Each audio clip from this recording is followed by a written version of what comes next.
Dr. Jocelyn Elders served as U.S. Surgeon General under President Bill Clinton, and she joins us now from Little Rock, Arkansas. Dr. Elders, you are quoted in the New York Times I read yesterday. It's very interesting. You said, "We consume far more dangerous drugs that are legal, cigarette smoking, nicotine, and alcohol. We need to lift the prohibition on marijuana." That's a pretty bold statement. Many people think that you're wrong, that it would be make a bad situation worse. What do you say to that? Well, I don't think it would make a bad situation worse. I don't think much could be worse than the present situation that we have, when we have the highest number of people in the world being criminalized, many for non-violent crimes related to marijuana. And when marijuana has never caused anybody directly to die. It's not a toxic substance that would cause people to die.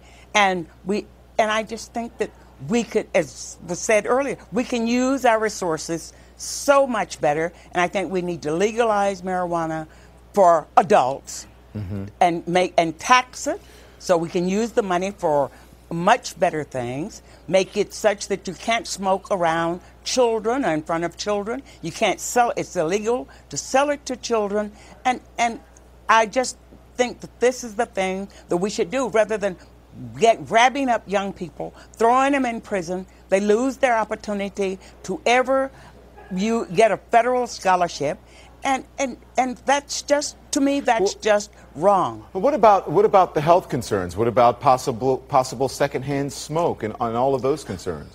Well, I think, we still smoke around children. We have secondhand smoke. We have alcohol. The most marijuana is not addictive, physically addictive anyway. And the most addictive substance we've got out there is nicotine. Yeah, so listen, I'm going to ask you this. If it were legalized, would you do it? Would I do? Would you smoke marijuana if it was legalized? Well, I've never smoked marijuana when it wasn't legal. I don't think, when you get my age, you aren't going to start something new. So I don't think I would smoke marijuana now. I don't smoke cigarettes. I never smoked cigarettes. And so, but I don't think, what I think is horrible about all of this is that we criminalize young people, and we use so many of our excellent resources, police resources, for things that's really not causing us any problem. It seems that there are a lot of people out there who are making judgments about marijuana, and it's kind of the similar arguments that we made during Prohibition about alcohol. But a lot of people who are not sure of the effects of marijuana, maybe they haven't tried it themselves, and they're coming to these preconceived notions about it. What do we talked about the health effects of it, but what about causing violence or causing people to become complacent and all of those issues? Well, now, I think the complacency issue may have merit.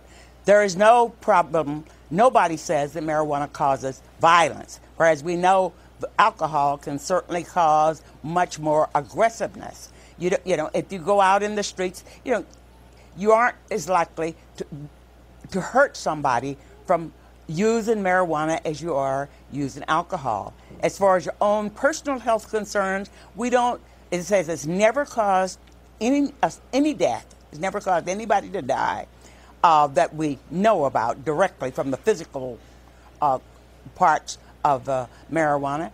But we may become more complacent, not think as well. And, many people say, well, it creates a lot of zombies. Well, heaven knows alcohol creates zombies too when they get so much. Well, Doctor, I want to ask you this real quick before we go. Mexico, obviously on our border, the situation there is turning into a war zone. What's the impact on Mexico if recreational marijuana is in fact legalized here? I think it would reduce the money that goes to the drug cartels in Mexico, because it would be legal. We could tax it, and we wouldn't have to depend on Mexico's drug cartel, who's now getting all of the money. And I understand we consume $14 billion a year in California. They could tax it and make $1.4 billion in tax money, which they could use for recreational parks, health, or other things that are much more useful than out there having shootouts in the street. Former Surgeon General of the United States, Dr. Jocelyn Elders, thank you so much. We appreciate your time. A pleasure. Thank you for having me. Okay.